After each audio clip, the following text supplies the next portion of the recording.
अस्सलामुअलैकुम। आज मैं आप लोग के साथ बहुत ही ज़बरदस्त मैक एंड चीज़ की रेसिपी शेयर करने वाली हूँ। रेस्टोरेंट्स में काफ़ी एक्सपेंसिव मिलते हैं, तो आप लोग घर में रहकर आसानी से किस तरह से बना सकते हैं, सारी टिप्स दूँगी आज की इस वीडियो में। वीडियो एंड तक देखें और स्टेप बाय स्टेप फॉलो करें। तो आइए मैक एंड चीज़ बनाना स्टार्ट करते हैं। सबसे पहले आप इसका एक सॉस बना के तैयार करते हैं। सॉस बनाने के लिए एक बाउल के अंदर आपने सबसे पहले क्रीम ऐड करनी है, हाफ कप, जो टेट्रा पैक होती है फ्रेश क्रीम वो ली है। इसके बाद हम इसके अंदर क्रीम चीज़ ऐड करेंगे, तो मैंने ये हाफ कप ही ली है। तो आप चाहें तो इसको स्किप भी कर सकते हैं क्योंकि ये काफ़ी एक्सपेंसिव होती है, तो या फिर आप चाहें तो 4 से 5 टेबल स्पून ऐड कर दें क्योंकि इसका टेस्ट बहुत ज़बरदस्त आता है मैक एंड चीज़ में। लेकिन आप चाहें तो टोटली स्किप कर सकते हैं, इसकी जगह आप वापस से फ्रेश क्रीम जो है वो डबल क्वान्टिटी में ले सकते हैं। तो यहाँ पे मैंने ये ऐड कर दी है। साथ ही मैंने यहाँ पे हाफ कप जो है वो मेयोनीज़ लिया है, मेयोनीज़ ऐड कर देंगे। इसके बाद हम इसके अंदर कुछ सीजनिंग ऐड करेंगे। तो सबसे पहले मैंने यहाँ पे वाइट पेपर ली है, यानी कि दक्कनी मिर्च ली है हाफ़ टी स्पून ही काली मिर्चों का पाउडर लिया है। अगर आपके पास वाइट पेपर नहीं है तो आप सिर्फ काली मिर्ची भी ऐड कर सकते हैं। लहसुन का पाउडर लिया है मैंने 1 टीस्पून, इसका फ्लेवर बहुत अच्छा आता है। साथ ही हमने यहाँ पे सॉल्ट ऐड कर दिया है अपनी मर्ज़ी से, क्योंकि क्रीम चीज़ में काफ़ी सॉल्ट होता है तो कम ऐड करेंगे। लाल मिर्चों का पाउडर ऐड किया है हाफ़ टी स्पून।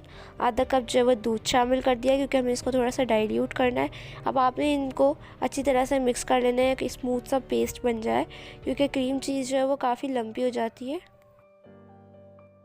तो देखिए हमने इसको अच्छी तरह से स्मूथ सा बैटर बना लिया है, तो ये साइड पे रख देंगे। ये काफ़ी रिच होता है और इसी तरह से इसको बनाया जाता है। इसका फ्लेवर बहुत ज़बरदस्त आता है मैक एंड चीज़ में। अब आपने क्या करना है, एक पैन के अंदर बटर ऐड कर दें, घी ऐड कर दें या ऑयल, कुछ भी ऐड करें। 1 टेबल स्पून ऐड करें, उसके अंदर 1 टेबल स्पून ही यहाँ पे मैदा शामिल कर दें। इससे ज़्यादा क्वांटिटी में ऐड मत कीजिएगा। मैदे को और मक्खन को अच्छी तरह से आपने भून लेना है। अगर आप यहाँ पे फ़ौरन से दूध ऐड कर देंगे तो इसका टेस्ट बहुत ख़राब हो जाएगा, क्योंकि मैदे का कच्चापन जब तक नहीं निकलेगा तो इसका टेस्ट नहीं आएगा। तो आपने 1 से 2 मिनट इसको ऑयल के साथ या घी के साथ फ्राई करना है। फिर उसके अंदर आपने ऐड कर देना है चिकन की क्यूब या फिर चिकन पाउडर। वैसे क्यूब का टेस्ट ज़्यादा अच्छा आता है। आप इसके अंदर चाहें तो चिकन भी ऐड कर सकते हैं, जो कि मैं नहीं कर रही क्योंकि इसके अंदर चिकन ऐड नहीं होती। तो आप चाहें तो कर भी सकते हैं बॉइल्ड की हुई चिकन। तो आप क्यूब डाल देंगे तो बहुत अच्छा फ्लेवर आएगा। तो आपने क्यूब के साथ इसको अच्छी तरह से मेल्ट होने तक भून लेना है। जब क्यूब मेल्ट हो जाए तो आपने इसके अंदर हाफ़ कप जो है वो दूध शामिल कर देना है।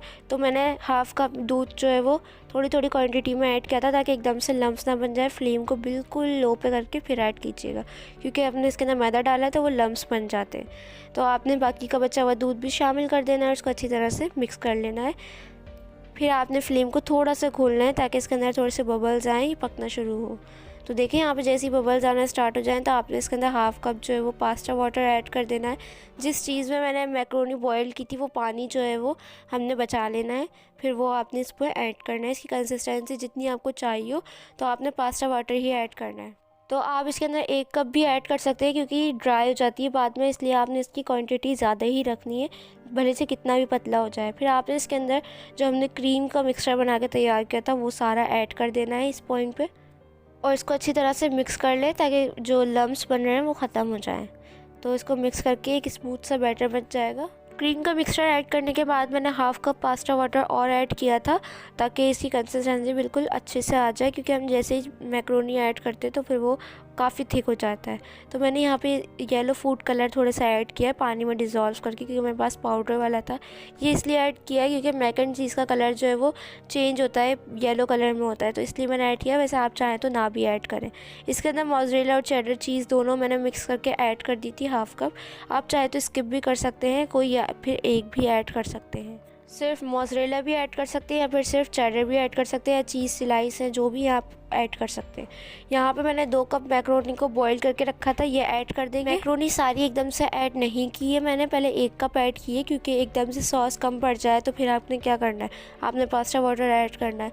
तो पहले मैं देखूँगी, अगर कम लगेगी तो ऐड करेंगे। देखें सॉस ज़्यादा है, मैक्रोनी कम है, तो अभी मैंने और मैक्रोनी ऐड कर दी थी। तो यहाँ पर 2 कप मैक्रोनी ऐड की है मैंने बॉयल की हुई। तो यहाँ पे देखिए बिल्कुल परफेक्ट कंसिस्टेंसी है। अगर आपको लगे तो आप पास्ता वाटर ऐड कर सकते हैं, अगर सॉस कम लगे तो। अगर आप इस तरह की सॉसी मैक्रोनी पसंद करते हैं तो आप यहाँ तक इसको कुक करके सर्व कर सकते हैं, ऐसे ही इंजॉय कर सकते हैं। लेकिन मैं यहाँ पे इसको बेक करने लगी हूँ चीज़ डाल के। तो ये आपकी चॉइस है, अगर आपको ऐसी पसंद है तो आप ऐसे भी खा सकते हैं, बहुत मज़े की लगती है। लेकिन मैं इसको जो ना वो ओवन में बेक करके फिर खाऊंगी। अगर आपके पास ओवन नहीं है तो आप बग़ैर ओवन के भी कर सकते हैं, क्योंकि सिर्फ चीज़ मेल्ट करनी होती है।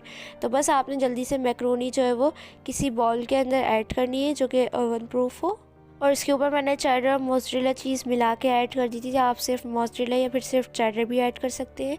और फिर मैंने इसको 200 डिग्री पे सिर्फ ऊपर वाली ग्रिल ऑन करके बेक किया था, क्योंकि सिर्फ ऊपर जो चीज़ है वो मेल्ट करनी है, हमें और कुछ नहीं करना। तो वो क्रिस्पी सी जो चीज़ की लेयर आती है ना, वो मुझे बहुत पसंद है। आप चाहें तो इसको ऐसे भी सर्व कर सकते हैं, या अगर आपके पास ओवन नहीं है तो आप किसी पतीले के अंदर डाल के इसको 10 मिनट के लिए बेक कर सकते हैं। तो यहाँ पर हमारी मैक एंड चीज़ जो है वो बनकर तैयार हो गई है, बेक पास्ता। तो दिखने में इतना मज़े का लग रहा है, तो खाने में कितना मज़े का होगा। तो यहाँ पे मैंने थोड़ा सा इसके अंदर चॉप्ड किया हुआ धनिया ऐड करा है, पार्सले, आप चाहे तो स्किप भी कर सकते हैं। अब आप इसको सर्व करें, इंजॉय करें अपने फ्रेंड्स और फैमिली के साथ। इस रेसिपी को लाजमी शेयर कीजिएगा, बहुत ज़बरदस्त रेसिपी है, ज़रूर ट्राई कीजिएगा। अगर आप लोग पास्ता लवर हैं तो ये आपके लिए बेस्ट रेसिपी है। इंशाल्लाह मिलूँगी नेक्स्ट रेसिपी के साथ। अगर मेरे चैनल पे नए हैं तो प्लीज़ चैनल को सब्सक्राइब कर दें, ताकि हर न्यू वीडियो का नोटिफिकेशन आप लोग को सबसे पहले देखने को मिले। वीडियो अच्छी लगी है तो लाइक ज़रूर कीजिएगा। इंस्टाग्राम पर फॉलो कर सकते हैं, उसका लिंक आपको डिस्क्रिप्शन में मिल जाएगा, वहाँ पर फीडबैक शेयर कर सकते हैं। इंशाल्लाह मिलूँगी नेक्स्ट रेसिपी के साथ। जब तक के लिए मुझे और मेरी फैमिली को दुआओं में याद रखिएगा। अल्लाह हाफ़िज़।